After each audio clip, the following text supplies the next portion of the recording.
Hi everyone, I'm Amrita and welcome to my channel Fries and Shine.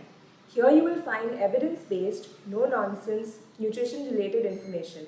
And today's video is on nutrition solutions for gas and bloating.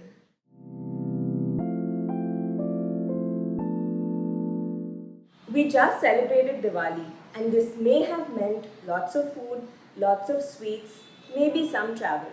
This may also have been a deviation from how you normally celebrate Diwali, but a lot of us may be experiencing some gas and bloating as part of the Diwali return gift.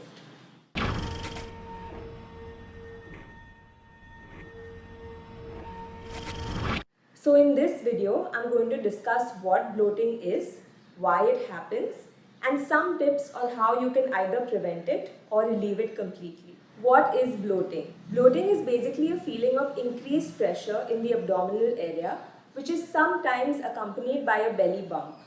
Normally, it happens due to a buildup of gas somewhere in the digestive system. Now, depending on how much gas is present and how severe the bloating is, it can sometimes be tender or painful. I have pain radiating from my navel to my lower right abdomen. I'm nauseated and feverish. Some common signs of having gas are burping, Excuse me. passing gas,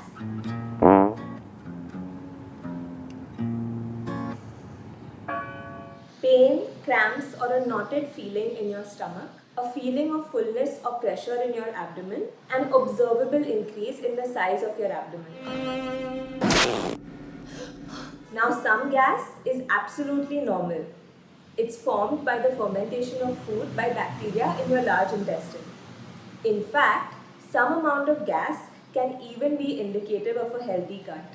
Better out than in, I always say, eh, Fiona? What then are some of the most common reasons for excessive bloating? Number one, volume or quantity of food eaten at one time. This would stretch against the stomach muscle, causing it to enlarge and causing discomfort. Number two, quality of food. Too much fiber-rich carbohydrates can produce too much gas. Some high-fiber meals include foods like raw salads and bean-based preparations like rajma and chole. Number three, constipation. When you aren't pooping frequently,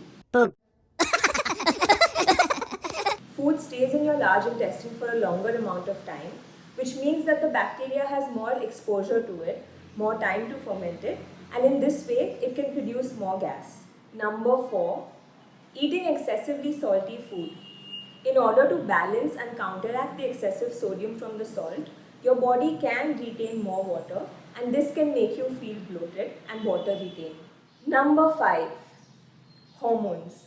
Girls, estrogen and progesterone concentrations undergo several changes at different times of the month, and all of these can majorly impact how bloated you feel. Progesterone in particular is associated with slowing down digestion, which can sometimes cause constipation, and we now know how this can impact bloating. Number six, medications and medical conditions. Medical conditions like IBS and food intolerances can also cause the creation of gas and bloating.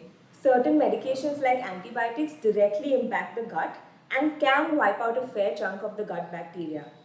In fact, people who are given antibiotic medications often experience gut distress and are given a probiotic supplement along with the antibiotic medication.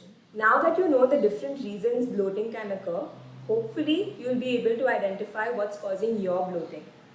Now let's look at some strategies, food and exercise ones in particular, that can help alleviate gas and bloating. Eat small, frequent meals spread throughout the day. This helps with the volume of food causing bloating issue. This also helps limit the amount of fiber that you're consuming at one time.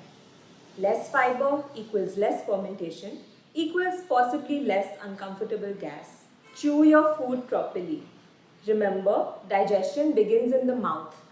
The more you mechanically chew and break down your food and swallow, the easier it is for the rest of your gut to digest it and to extract nutrients from it. Chewing well will also automatically force you to eat slowly. This gives your brain some time to realize when you are full, and it may help prevent overeating large portions of food, which again can cause discomfort and potential gas. Avoid excessive consumption of air. This can happen when you sip fluids through a straw, when you consume carbonated drinks, or when you eat airy foods like popcorn and makhana. Now, this doesn't create problems for everyone, but you will need to eliminate foods and decide for yourself if it's causing trouble for you. Avoid or reduce consumption of artificially sweetened food. Depending on which sweetener you're using, some of them are fermented by the bacteria in your gut. Some of them can even impact the diversity of the gut, and all of this can cause gas if it's not already acted like a laxative for you, which again, a lot of sweeteners do. Eat fruit as a snack on its own and limit it to a small portion. You may need to discuss and decide for yourself with your dietitian what one portion of fruit means for you. Too much of the fruit sugar fructose as well as the high fiber content of fruits can create a party for your gut bacteria but can create some major bloat for you. Use hing and saunf. Hing is very commonly used in our food preparations, but apart from this, you can also add a little bit of hing and a little bit of salt to a glass of buttermilk and use this to help relieve your bloating. You also get hing as a roll-on liquid which you can apply directly onto your navel. This is very frequently used for babies who experience gut distress. Fennel is commonly eaten as saunf or mukhwas post meals, and this too can help relieve bloating. Make sure you're hydrating enough. Your body needs water for every single process that occurs, including smooth digestion. How much is enough? Your pee should always be pale yellow to clear.